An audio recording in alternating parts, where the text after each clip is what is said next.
اعوذ باللہ من الشیطان الرجیم بسم اللہ الرحمن الرحیم۔ سب ویڈیو دیکھنے اور سننے والوں کو السلام علیکم۔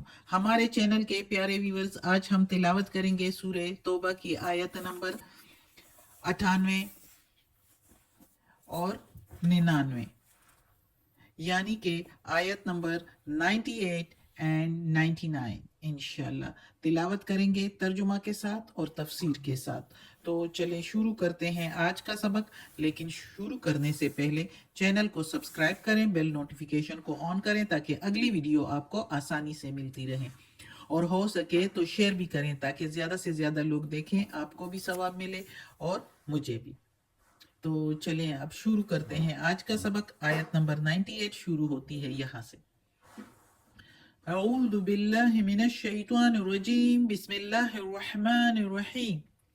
وَمِنَ الْأَعْرَابِ، اور دیہاتیوں میں سے، اعراب دیہاتیوں، میں نے کل والے سبق میں، پچھلے سبق میں بتایا تھا کہ اعراب بھی جو ہے گوار لوگ یا اعراب والے، یا جو مدینہ کے اطراف میں دیہاتی اور صحرائی لوگ ہوتے تھے ان کے لیے استعمال ہوتا ہے۔ ان کو بدو بھی کہا جاتا ہے ان لوگوں کو، تو ادھر ہم ان کے لیے دیہاتی لوگ استعمال کریں گے ورڈ دیہاتی۔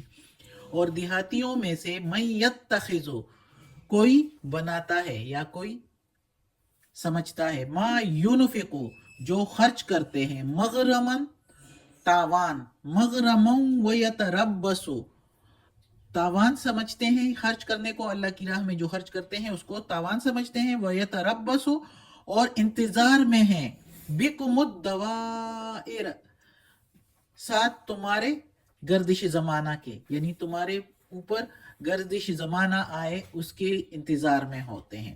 علیہم دائرۃ السوء، اوپر ان کے آئے برا گردش، بری گردش۔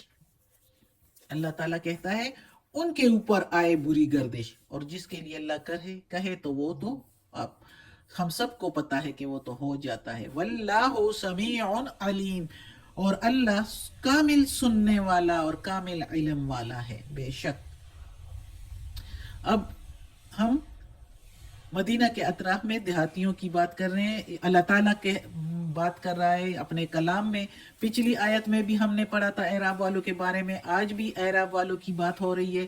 تو اللہ تعالیٰ کہتا ہے کہ اعراب والوں میں کچھ اتنے سخت ہوتے ہیں، کچھ اتنے جو ہے جہالت میں جاہل ہوتے ہیں، ان میں اتنی جہالت ہوتی ہے کہ وہ جو ہے اللہ کے راستے میں خرچ کرنے کو، یعنی فار ایگزامپل زکوٰۃ دینا یا صدقہ دینا یا جہاد کے لیے چندہ دینا یا راہ چلتے مسافر کو کھانا کھلانا، ان چیزوں کو وہ کہتے ہیں تاوان، نقصان، اپنا نقصان سمجھتے ہیں۔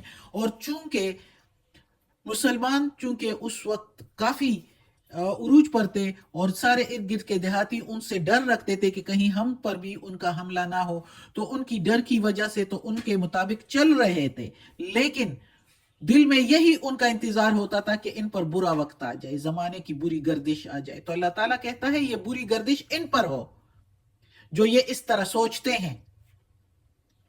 اور اللہ تو سینوں کا راز جاننے والا ہے، اللہ کو سب کچھ پتا ہے، وہ جو بول رہے ہوتے ہیں آپس میں، جو مشورے کر رہے ہوتے ہیں آپس میں، اور جو باتیں وہ دل میں رکھتے ہیں وہ سب اللہ کو معلوم ہے۔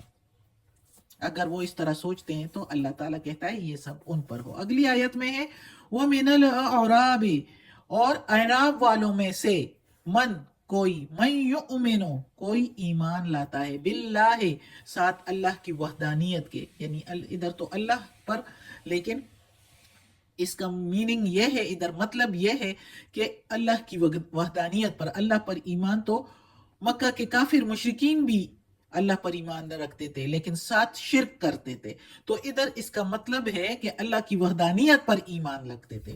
وَلِيَوْمِ الْآخِرِ، اور آخرت کے دن کی ملاقات پر ایمان رکھتے تھے۔ وَيَتَّخِذُوا، اور بناتے تھے یا مانتے تھے، مَا يُنْفِقُوا، جو خرچ کرتے تھے،